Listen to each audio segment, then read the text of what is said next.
अस्सलाम वालेकुम, मैं हूं शकील अहमद। पाकिस्तान तहरीक इंसाफ के सरबराह इमरान खान और उनकी अहलिया को 190 मिलियन पाउंड केस में सजा हो चुकी है। अलकादर ट्रस्ट केस में इंतहाई अहम फैसला, 1 महीना जजमेंट रिजर्व रहने के बाद बिल आखिर फैसला सुना दिया गया। 190 मिलियन पाउंड केस में 14 साल मैक्सिमम सजा दी गई है इमरान खान को और उनकी अहलिया को 7 साल कैद व मुशक्कत और 7 साल जुर्माना भी किया गया है। हमारे साथ मौजूद हैं सुहेल रशीद, जो कि सीनियर सहाफ़ी हैं, कोर्ट प्रोसीडिंग्स कवर करते हैं, सुप्रीम कोर्ट ऑफ पाकिस्तान। बहुत से इन्होंने जो नैब के केसेस हैं वो भी कवर किए हैं। सुहेल साहब, इस फैसले को आप किस नज़र से देखते हैं? देखिए, ये फैसला जो है, इसमें एक तो नैब के कानून में जो मैक्सिमम सेंटेंस होती है वो 14 साल है, तो इसमें इमरान खान को मैक्सिमम सेंटेंस दी गई है और बुशरा बीबी को 7 साल सिर्फ अबैटमेंट की हद तक दी गई है। इमरान खान को जिन जिन दफ़ात में चार्ज किया गया था उन सारों में कोर्ट ने कन्विक्ट किया है और कहा है जी कि जुर्म साबित होता है। कितना उसमें सपोर्ट में बातें की नहीं वो आगे चल के बताएंगे, लेकिन जो इसमें बुशरा बीबी हैं उनकी हद तक सज़ा कम है। तो अपील का इसके बाद ऑप्शन है उनके पास, और उनके वकला से जो मेरी बात भी हुई है वो मंडे को ये अपील दायर कर देंगे और साथ उसके सस्पेंशन मांगेंगे, इस सेंटेंस को सस्पेंड करें और हम प्रूव करेंगे बाद में अपील में कि ये केस नहीं बनता और इसमें बरियत ही बनती है, लिहाजा ये अपील हमारी फिक्स की जाए। दूसरी चीज़ इसमें यह है कि इस्लामाबाद हाईकोर्ट में डिवीजन बेंच इस केस को सुनेगा और आज इस्लामाबाद हाईकोर्ट के लिए 2 नए जजेस की अपॉइंटमेंट भी हुई है, राजा इनाम अमीन मिनास और आजम खान। LNG केस सुनते थे और PTI का मौक़िफ़ होता है जी कि हमारे खिलाफ इद्दत केस नहीं बनता था और इन्होंने उसको बेसिकली इस्लामाबाद में मेंटेनेबल किया। फिर राजा इनाम अमीन मिनास वो हैं जो ANF के प्रोसिक्यूटर थे और राना सनाउल्लाह के खिलाफ केस उन्होंने ना सिर्फ डिफेंड किया था बल्कि मीडिया पे भी आगे प्रेस कॉन्फ्रेंस करते थे। लेकिन उनकी खैर और भी प्रोफाइल है, ये तो एक अमूमी तासुर जो उनके बारे में शोहरत है वो बताई। अब ये जो जजमेंट आई है 148 सफ़हात हैं, इसमें पहले 90 जो पेजेस हैं ना उसके ऊपर तो नैब की इन्वेस्टिगेशन रिपोर्ट, नैब ने एविडेंस क्या प्रोड्यूस किया, उन गवाहान के बयानात हैं, फिर उन पर क्रॉस एग्जामिनेशन क्या हुई वो रिकॉर्ड है। उसके बाद जज ने उसको एग्जामिन किया है कि ये क्या क्या चीज़ें हैं क्या नहीं। अब इसमें आसान अगर समझा जाए ना इस केस को तो वो ये है कि नैब का मौक़िफ़ ये था, केस ये था जी कि ये बरतानिया से रकम जो है ना पाकिस्तान के स्टेट को आनी थी, तो इमरान खान दौर में इन्होंने इसे सेटल कर दिया। मलिक रियाज फैमिली पर एक लगा जुर्माना जो था वो अदा करने में।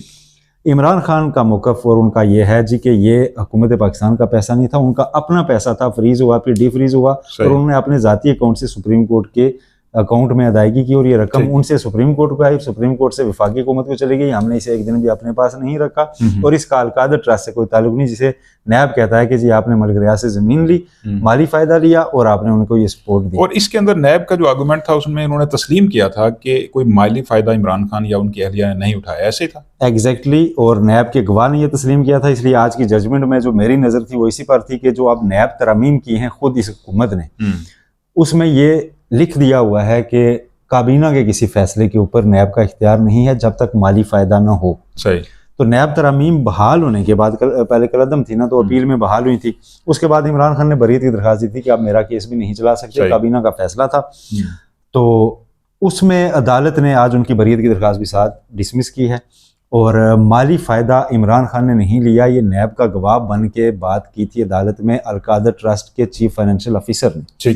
उन्होंने कहा था कि कोई देला भी ना बुशरा बीबी ना इमरान खान ने लिया, ना इनकी नस्लें ले सकती हैं। ये ट्रस्ट ख़त्म हो गई तो ये गवर्नमेंट को चली जाएगी या किसी और फिलाई इदारे को मुंतकिल हो जाएगी। ये ऐसे इसका एग्रीमेंट है, सारा डीड ऐसी है। अब उसको जज ने जो एड्रेस किया है ना, जज ने उसमें 5 इंडियन अदालतों के केसेस के फैसले दिए हैं। इस केस के अंदर इंडियन अदालतों का जो समाअत होती रही है वहाँ मुकदमात में, उनका भी जिक्र था। 5 नहीं 6 भारतीय अदालती फैसलों के हवाले दिए हैं। वहाँ पर कोई इंदिरा गांधी ट्रस्ट में डोनेशंस का केस था, इस तरह Indian supreme court Haryana Punjab का एक फुल कोर्ट का है, तो इस तरह की जजमेंट्स का उन्होंने हवाला दिया और जज ने ये कहा जी कि नहीं, अगरचे गवाह ने ये कहा कि उन्होंने माली फ़ायदा नहीं लिया, लेकिन माली फ़ायदा जो है रिश्वत नहीं ली, लेकिन रिश्वत सिर्फ माली फ़ायदा या ज़मीन या प्रॉपर्टी नहीं होती, उसकी कई इकसाम हैं और ये वो इस तरह उन्होंने डिस्कस किया है।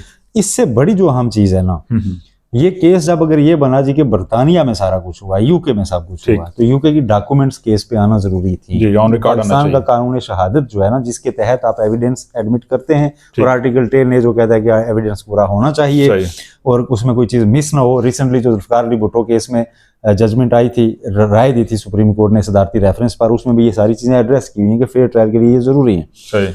आज की जज साहब ने फैसला सारा लिखने के बाद दो चीजें लिखी हैं। एक तो उन्होंने ये लिख दिया है जी कि प्रोसिक्यूशन के एविडेंस में बेजाब्तगियां भी हैं, कॉन्ट्राडिक्शंस भी हैं, लेकिन ये नेचुरल है वाइट कॉलर क्राइम में। अच्छा। अब इस चीज को आला अदालतें तस्लीम नहीं करती। आला अदालतों ने अभी एक हफ्ता पहले सुप्रीम कोर्ट ऑफ पाकिस्तान ने 5 बार सजाए मौत के मुजरिम को बरी कर दिया। अच्छा। वजह ये थी कि उसके खिलाफ जो गवाह थे उन्होंने ये देखा, उन्होंने कहा जी कि ये आपको गवाह तो कह रहे हैं हमने इसे कत्ल करता देखा, और कत्ल जो है वो रात 3 बजे घर के अंदर हुए हैं, तो ये तो डाउट क्रिएट हो गया। तो फिर सुप्रीम कोर्ट ने ये प्रिंसिपल दोबारा इंडोर्स किया कि ये प्रिंसिपल तयशुदा है कि जरा सा भी अगर शक आएगा तो उसका फायदा दिया जाएगा मुलजिम को। अब यहाँ पे जज साहब क्या लिख रहे हैं कि बेजाब्तियां भी हैं और कंट्राडिक्शंस भी हैं, लेकिन ये नेचुरल हैं। अच्छा, उसकी कोई जस्टिफिकेशन खास नहीं बताई गई? कोई नहीं, उन्होंने कहा जी नेचुरल होती हैं। सही। फिर आगे अच्छा, मरियम नवाज और नवाज शरीफ का जो केस था एवनफील्ड प्रॉपर्टी का, उसमें बरियत उनकी हाईकोर्ट से इसलिए हुई थी कि जो डॉक्यूमेंट्स थे ना वो नैब यूके से हासिल नहीं कर सका। सही। यहाँ पर 5 डॉक्यूमेंट्स जज साहब ने जजमेंट में लिखे हैं कि ये रिकॉर्ड पर नहीं है। अच्छा। और इनके लिए नैब ने MLAs भेजे थे, म्यूचुअल लीगल असिस्टेंस के तहत खत लिखे जाते हैं दफ्तर खारजा के जरिए उस मुल्क को कि आप हमें ये एविडेंस दें, वो अभी तक नहीं आए। ये जज साहब ने अपने अल्फाज में लिखा है क्या कि यूके में जो पहली बार फ्रीज हुई उनकी कुछ 20 मिलियन पाउंड, सही, फर्स्ट फ्रीजिंग ऑर्डर उसकी सर्टिफाइड कॉपी चाहिए थी, वो उन्होंने मांगी हुई थी नैब ने, यूके ने नहीं दी। ठीक। दूसरा 12 अगस्त 2019 को फिर दूसरा फ्रीजिंग ऑर्डर था, उसमें 119 मिलियन पाउंड फ्रीज हुए, उसकी कॉपी चाहिए थी, वो भी उन्होंने नहीं दी। फिर उन्होंने तीसरा कहा जी कि NCA और पाकिस्तान के दरमियान जो खतो किताबत हुई उस दौरान उसका मुकम्मल रिकॉर्ड वो भी उन्होंने नहीं दिया। फिर था जी कि NCA और मलिक रियाज फैमिली के साथ सेटलमेंट तो वहां हुई थी ना, उसकी कॉपी वो भी उन्होंने नहीं दी। फिर 5वां था कि जो बैंक अकाउंट्स जिनसे तफसील पाकिस्तान, उन बैंक अकाउंट्स की तफसील जिनसे पाकिस्तान में ये ट्रांजैक्शंस हुई हैं वो भी चाहिए थी, तो वो भी उन्होंने नहीं दी। ये 5 चीजें जो हैं वो उन्होंने अपनी जजमेंट में खुद इसको एड्रेस कर दिया है, लेकिन उन्होंने कहा है जी कि डाउट कोई क्रिएट ऐसा सच नहीं हुआ, इसलिए सजा जो है 14 साल की बनती है और 14 साल की उन्होंने सजा दे दी है। अच्छा, ये बताइएगा कि इसके बाद ऑप्शंस क्या हैं? इमरान खान और उनकी अहलिया जो है वो किस फोरम से रुजू करेंगी और कितने % एक्सपेक्टेशंस हैं या चांसेस हैं कि उनको वहां से रिलीफ मिल सकता है, या बेल उनकी हो सकती है, या फिर ये फैसला सस्पेंड हो सकता है?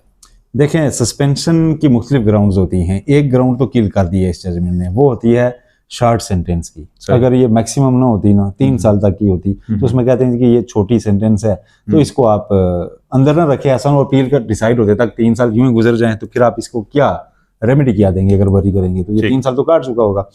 उस प्रिंसिपल पे तो ये नहीं अब जाएगी। अब इसमें इन्होंने और चीजें दिखानी है। जो PTI के लॉयर्स हैं वो ये कहते हैं जी कि जब हम बेल लेने हाईकोर्ट गए थे तो बेल लेते वक्त हाईकोर्ट ने कहा था नैब अमेंडमेंट्स के बाद अब ये फर्दर इंक्वायरी का केस है, तो फर्दर इंक्वायरी नहीं हुई तो हमारी ग्राउंड ये होगी, वो ये कह रहे हैं। लेकिन अब 14 ईयर्स की चीज जो है ना, उसको इन्हें ठीक ठाक ग्राउंड्स जो है ना बतानी पड़ेंगी कि ये जजमेंट ठीक नहीं है। अब इसमें एक ग्राउंड वो लेने जा रहे हैं कि कोर्ट ने ट्रस्ट जो है ना वो कन्फिस्केट करने का भी कह दिया है, तो इसलिए पूरी जजमेंट ही सस्पेंड करें तो हम आपको मुतमईन करेंगे। सही। अब हाई कोर्ट में इसका फेट अल्टीमेटली क्या होता है, पाकिस्तान में ये हालात पे भी बहुत डिपेंडेंट होता है। ठीक। एक वक्त में मियाँ साहब की अपीलें चलती थी तो हमें लगता था कि इसमें बरियत नहीं हो सकती। एक वक्त वो था कि मियाँ साहब फिर आए, तो जिस तरह आपको पता है कि बायोमेट्रिक वाला भी एयरपोर्ट बैठा हुआ था। बिल्कुल ऐसे। तो सियासी हालात बड़े इसमें जुड़े हुए होते हैं। पॉलिटिकल इम्प्लीकेशंस ज्यादा हैं, ज्यादा हैं, लीगल से ज्यादा हैं। लेकिन हाई कोर्ट्स में जो है ना इस तरह की जजमेंट्स आज तक कभी पॉलिटिशियंस की बरकरार रही नहीं है। यानी आप कह रहे हैं कि ये जजमेंट बरकरार नहीं रहेगी, चांसेस ये हैं कि उनको रिलीफ मिल जाएगा इस्लामाबाद हाई कोर्ट, सस्पेंशन की हद तक मिल जाएगा, अल्टीमेटली मिल जाएगा। ठीक। फौरी अगर ना भी मिला तो 1 से 2 माह के अंदर सस्पेंशन की हद तक मेरे नजर में ये रिलीफ बनता है। लेकिन अगर कोर्ट ने सुन ली इस पे 4-5 अगर कंप्रिहेंसिव किस्म की हियरिंग्स दे दें तो ये अपीलें भी डिसाइड हो सकती हैं। सही। तो आप समझते हैं कि बड़ी स्ट्रांग ग्राउंड्स हैं कि पाकिस्तान तहरीक इंसाफ के सरबराह इमरान खान और उनकी अहलिया को इस केस के अंदर इस्लामाबाद हाई कोर्ट से रिलीफ मिल सकता है, और इसका टाइम ड्यूरेशन कितना हो सकता है? अगर अपील वो करें तो कितना टाइम लगता है इस पे अमूमन? आम लोगों की अपीलें तो शकील भाई 4-4 साल बारी ही नहीं आती लगने की। ठीक। सियासतदानों की अपीलें लग जाएं अगर तो सस्पेंड हो जाए ना एक दफ़ा, तो उसके बाद फिर अपीलें उनकी थोड़ी सी वो भी पड़ी रहती हैं पीछे। सही। लेकिन अगर ये सस्पेंशन ना हुई तो इसको रोज़ पीटीआई वाले प्रेस कर रहे होंगे तो फिर ये लगेगी। तो साइफर केस आप देखें कि उसकी 1 साल के अंदर अपीलें डिसाइड हो गई। ठीक। इस तरह इस केस की भी मेरे ख्याल में मार्च अप्रैल तक ये अपील डिसाइड भी हो जाएगी। हाई कोर्ट ज़्यादा अरसा, हाई कोर्ट की पॉलिसी ये है, ठीक। इस्लामाबाद हाई कोर्ट की, अगर मैं सही। बात करूँ कि सियासी केसेस आ जाएं तो उनको निकालना है, ठीक। क्योंकि उसकी वजह से हाई कोर्ट डिस्कस हो रही होती है और लोगों का ट्रस्ट जो है ना वो जा रहा होता है। बिल्कुल। बहुत शुक्रिया आपका सोहेल रशीद, सीनियर कॉरेस्पॉन्डेंट समा टीवी, बता रहे थे कि किस तरह ये केस जो है आगे प्रोसीड करेगा। इस्लामाबाद हाई कोर्ट में जब अपील्स आएंगी तो कितने दिनों में या कितने महीनों में इसका फैसला हो सकता है।